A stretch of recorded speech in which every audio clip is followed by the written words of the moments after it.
সাম্প্রদায়িক সম্প্রীতির এই দেশে বর্তমানে চক্রান্ত চলছে কি চলছে? আমার প্রিয় ভাইরা, চক্রান্ত শুধু মুসলমানদের মুনাফিকদের দ্বারাই হচ্ছে না, এই চক্রান্ত করতেছে গোটা বিশ্বের ইহুদিরা। কারণ গোটা বিশ্বের ইহুদি বিধর্মী মুনাফিক, এই গোটা বিশ্বের প্রযুক্তি তাদের হাতে, গোটা বিশ্বের প্রিন্ট মিডিয়া তাদের হাতে, নিউজ চ্যানেল হলো তাদের হাতে। আপনারা দেখেছেন এই ফিলিস্তিন আর ইসরায়েলের যুদ্ধের সময় এই আল জাজিরার কয়েকজন সাংবাদিককে আমেরিকা বয়কট করেছিল।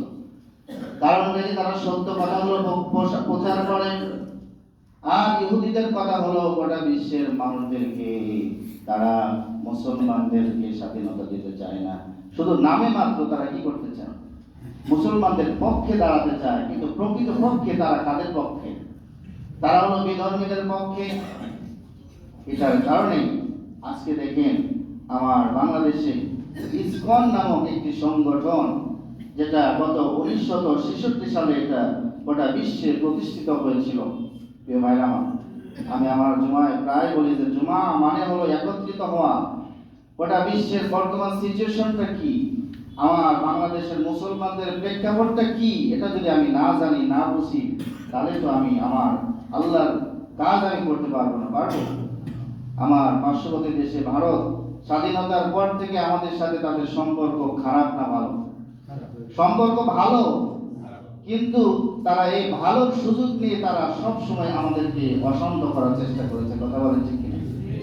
ইসকনের যে একজন লিডারকে ধরা হয়েছে ঢাকাতে, আপনারা দেখেছেন, ইসকনের চিন্ময় দাস, তাকে এই ধর্মগুরুকে গ্রেফতার করা হয়েছে। আসলে ইসকনটা কি?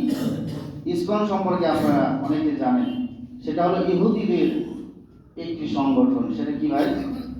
ইহুদিদের একটি সংগঠন, হিন্দুদের আদলে ইহুদিদের একটি সংগঠন। তাদের কাজ হলো মসজিদ ভেঙে মন্দির বানানো। নাউজুবিল্লাহ। যার কারণে আজকে 50 বছর আগে বাবরি মসজিদকে ভাঙা হয়েছে। গত 7 দিন আগে উত্তরপ্রদেশে ভারতের, আপনারা দেখেছেন, মুঘল আমলের শত বছর আগে একটি মসজিদকে তারা ভেঙে তাদের অজগবি একটি তারা রায় দিয়েছে সেখানকার আদালত। আমি জানি না যে তারা কতটা লেখাপড়া করে এগুলো এই ধরনের রায় তারা দেয়, যে মসজিদের নিচে নাকি মন্দিরের নিদর্শন পাওয়া গেছে। নাউজুবিল্লাহ। শত বছর আগের এই মসজিদকে ভেঙে তারা কি করেছে, সেখানে 6 জন মুসলমান শাহাদত বরণ করেছে। আল্লাহু আকবার। প্রিয় ভাইরা আমার, শুধু তাই নয়, সে দেশের যে আজমির শরীফের নাম শুনেছেন আপনারা?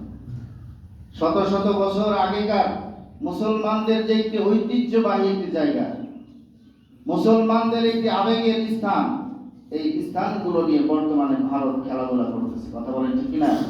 এগুলো আমাদের জানা দরকার। গোটা বিশ্বের ইহুদি আর বিধর্মী আমেরিকা, পশ্চিমা, তারা এখন একজোট হয়েছে। তারা চায় না মুসলমানদেরকে ক্ষমতায় রাখতে। তারা কি চায়?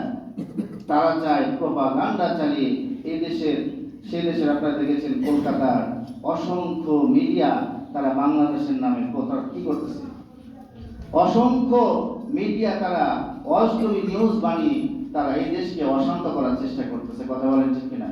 গত কয়েকদিন আগে আগরতলায় আপনারা দেখেছেন যে সেখানে বাংলাদেশের দূতাবাসে তারা আমার দেশের স্বাধীনতার পতাকাকে তারা পুড়িয়েছে। আমি আজকের আলোচনার মাধ্যমে আমার প্রিয় মুসল্লিদেরকে জানিয়ে দিতে চাই, এই দেশে 3 লক্ষ মসজিদ আছে। কয় লক্ষ? হাজার আলেম আছে, হাফেজে কোরআন আছে। যদি দ্বীনের জন্য, ইসলামের জন্য